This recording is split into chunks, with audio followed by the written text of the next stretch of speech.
अब VIP party को दल को छोड़कर भारतीय जनता पार्टी में चले गए, अपने स्वार्थ की राजनीति करने लगे, अपने फायदे के लिए राजनीति करने लगे। तो वो अपना वो कर रहे हैं। हमारा जो मिशन है उस मिशन पे हम लगे हैं, समाज को आगे बढ़ा रहे हैं। हमारा एक ही उद्देश्य था, कल तक निषाद का बेटा टिकट मांगने के लिए अपनी पूरी उम्र बिता देता था। हमारा उद्देश्य है कि निषाद का बेटा टिकट मांगेगा नहीं, टिकट बांटेगा। उस उद्देश्य को लेकर अभी भी हम कायम हैं। आज भी 3 लोकसभा सीट मिला है और तीनों सीट पर हम लोगों को प्रत्याशी बनाए हैं। तो ये हमारी पहचान है। इसके लेके निषाद आरक्षण जो है, ये मेरा संकल्प है, निषाद आरक्षण को लागू कराना। उसके लिए गंभीरता से हम लोग लड़ाई लड़ रहे हैं। मिशन में बहुत सारे लोग जुड़े थे, बहुत सारे लोग हैं। एक आध लोग जाएंगे और एक आध लोग आएंगे तो इसका मायने नहीं रखता। मिशन जो है वो मिशन हमेशा उसी रूप में, उसी रफ्तार में आगे बढ़ते रहेगा। मंत्री मदन सहनी ने सामने वाले प्रत्याशी कहा जा रहा है निषाद नहीं है, ये मैसेज फैल रहा है, सही में निषाद समाज के नहीं है वो दूसरा? नहीं, ऐसा कहना उचित नहीं होगा। निषाद समाज का ही उपजाति है और वो चुनाव मैदान में है, भाजपा से है। हम लोगों का कांग्रेस पार्टी की तरफ से अजय निषाद जी मजबूती से यहाँ पे काम कर चुके हैं, 10 साल सांसद रहे हैं और भाजपा यहाँ पे मजबूत नेता मान रहे थे कल तक।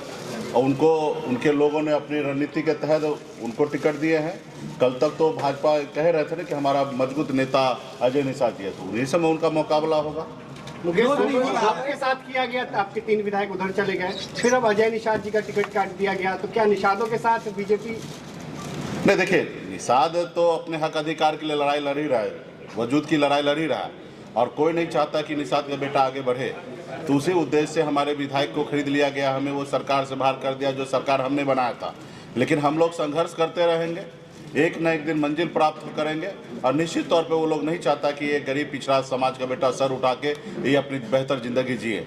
तो हम लोगों का काम है, जैसे हमारे पूर्वज ने देश की आज़ादी के लिए पौने 200 साल अंग्रेज से लड़ाई लड़ा, संघर्ष किया, फिर देश आज़ाद हुआ, उसी तरीके से हम लोग अपना मजबूती से अपने इरादा में अटल हैं और मजबूती से हम लोग अपने जो हक अधिकार है आरक्षण लेना, वो निश्चित तौर पे हम लेके रहेंगे।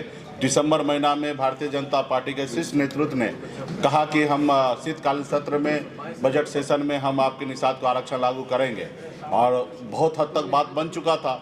लेकिन नीतीश जी जैसे पलट गए, उनके साथ चले गए, तो उनको लगा कि नीतीश जी आ गए तो निषाद का बेटा का ज़रूरत नहीं है और उन्होंने आरक्षण से मुकर गए। तो हम लोग लड़ाई लड़ रहे हैं, संघर्ष कर रहे हैं और उनको हम अपना इस बार ताकत हम दिखा दिए हैं और आगे भी दिखाते रहेंगे कि निषाद का बेटा किसी के पीछे घूमने वाला नहीं है, अपने हक अधिकार के लिए लड़ाई लड़ेगा। अच्छा, आपने तो लोगों को गंगा जल हाथ में दिलवाया था और कसम खिलवाया था, तो ऐसे में राजद या इंडी गठबंधन ने आपको ऐसा क्या दिया उस आरक्षण? देखिए, हमारा विरोध डे 1 से भाजपा से रहा। भाजपा सत्ता में है, हमारा एक ही नारा था, आरक्षण नहीं तो गठबंधन नहीं, गठबंधन नहीं तो वोट नहीं, और भाजपा से ही लड़ाई था। तो हम अपने इरादे पे, अपने वादा पे हमारे लोग मजबूती से कायम है। हमारा जो दुश्मन है, जो आरक्षण दे सकता था वो भारतीय जनता पार्टी दे सकता था, अब वो नहीं दिए, इसलिए हमने उनसे गठबंधन नहीं किया और हम अपनी लड़ाई लड़ रहे हैं। रहा कि इंडिया गठबंधन, तो इंडिया गठबंधन में कांग्रेस पार्टी का घोषणा पत्र है। राहुल गांधी जी भी मान रहे हैं कि इस देश में जिनकी जितनी संख्या है उतनी उनको हिस्सेदारी मिलना चाहिए। जो चीज़ें नहीं हो पाया उस चीज़ को पूरा करना है, तो ऑलरेडी उनके घोषणा पत्र में ऑलरेडी है और हम मानते हैं कि हम इंडिया गठबंधन का हम लोग सरकार बना लेंगे और निश्चित तौर पे जो हमारा अधिकार है वो हमको मिलेगा। चुनाव चिन्ह को लेकर क्या असर पड़ेगा? नहीं, बिल्कुल ही नहीं, कहीं पे नहीं। यहाँ तो चुनाव चिन्ह हाथ छाप है और वैशाली लोकसभा में लालटेन है और जहां हमारे वीआईपी पार्टी है वहां मजबूती से। मुजफ्फरपुर के बनारस बैंक चौक के इमामगंज स्थित दाता पीर मोमिन शाह के 742वां उर्स शुरू हो गया, जिसे लेकर मजार को विभिन्न तरह की लाइट से सजाया गया। शहर के अलावा दूर दराज से आए अकीदतमंदों ने पूरे विश्वास के साथ मजार पर चादर चढ़ाकर दुआएं मांगी। इस दौरान सुबह से लेकर शाम तक अकीदतमंदों के आने का सिलसिला चलता रहा।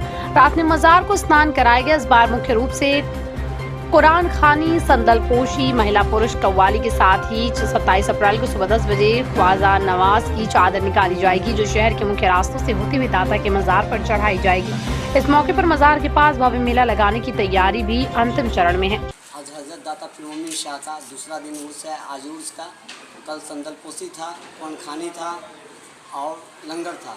आज जो है मिलाद शरीफ है, कुरान खानी है, लंगर है और रात में फिर प्रोग्राम है। फिर 26 तारीख के दिन कुरान खानी है, लंगर है और फिर रात्रि कव्वाली का प्रोग्राम है। फिर 26 तारीख के दिन 25, 26, 27 27 तारीख के दिन अजमेर शरीफ की चादर निकलेगी 10 बजे दिन में, जो शहर। अब डॉक्टर बनने का सपना करें साकार National Medical College Birgunj Nepal से। National Medical College, Birganj, Nepal, accredited by IAO and affiliated with worldwide recognized Tribhuvan University, listed in WHO.